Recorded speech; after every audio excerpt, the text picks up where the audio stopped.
La chapelle est construite quelques années après le château, c'est un des derniers bâtiments construits. Dès le départ, dès qu'elle est construite, il y a un premier décor provisoire qui est fait. Un décor de propreté qui est simplement un décor de fausses pierres. On tire simplement des petits filets blancs pour faire un décor de propreté. Après, la seconde étape, c'est la réalisation de ces peintures. Donc ce grand ensemble qui est autour de la Passion, donc il commence avec le Christ au mont des Oliviers, la flagellation, la présentation, après on a le portement de croix, la crucifixion pour terminer par la mise au tombeau. Donc là on est dans les premières années, dans le premier tiers du XVIe siècle. Ces peintures sont réalisées à l'huile, il ne faut surtout pas parler de fresques. Elles sont réalisées à l'huile, donc c'est une couche d'huile qui est sur un fond à la détrempe rouge. À la détrempe, c'est-à-dire un pigment mélangé avec une colle qui est ce fond rouge qu'on voit apparaître en transparence partout. La troisième campagne de ces peintures, c'est l'intervention au XVIIe siècle. Au XVIIe siècle est créé le décor des voûtes, avec tous ces angelots qui tiennent les instruments de la Passion. On voit absolument l'éponge, la croix, le clou, le marteau, la couronne d'épines, ainsi de suite.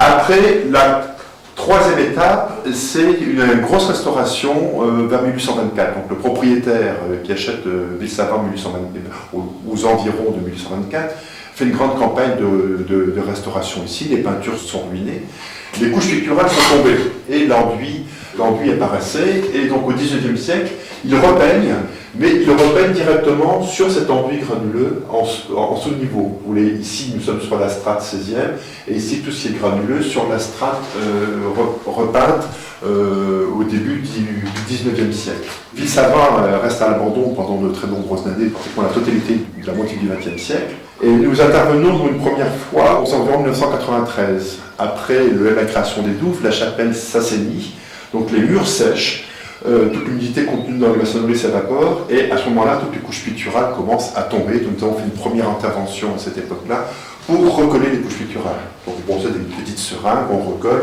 on fait un petit repassage, on recolle toutes les peintures, ce qui nous amène à la restauration d'aujourd'hui, qui concerne essentiellement le mur de chevet, qui est la partie la plus ruinée, sur laquelle nous avons le moins de documents. Donc, avec M.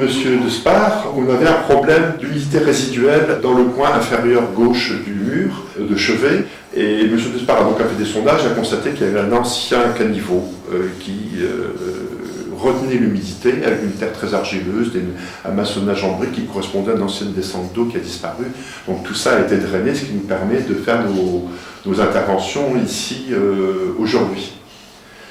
Donc nous avons procédé par étapes successives. Dans un premier temps, donc, les finitions de consolidation de couches picturales, donc on recolle à la seringue les écailles de peinture au mur.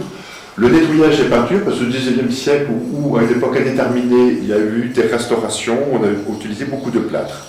Donc les petits trous avaient été bouchés au plâtre, le plâtre était très débordant sur les peintures, donc ça nous l'avons éliminé.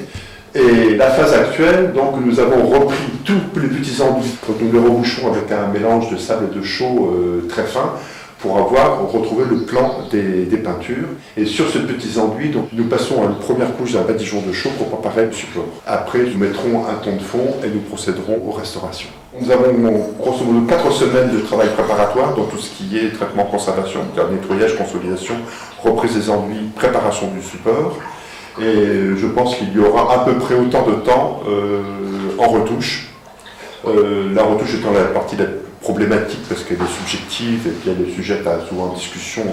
Et donc l'inspectrice des monuments historiques sera amenée à venir régulièrement pour voir l'avancement des travaux, pour nous dire jusqu'à quel degré nous allons pouvoir réintégrer ou ne pas réintégrer. Parce qu'il y a certaines zones qui nous sera impossible de réintégrer. Les manques sont trop importants, on a trop d'inconnus, et on ne pourra pas se permettre de restituer ces zones-là.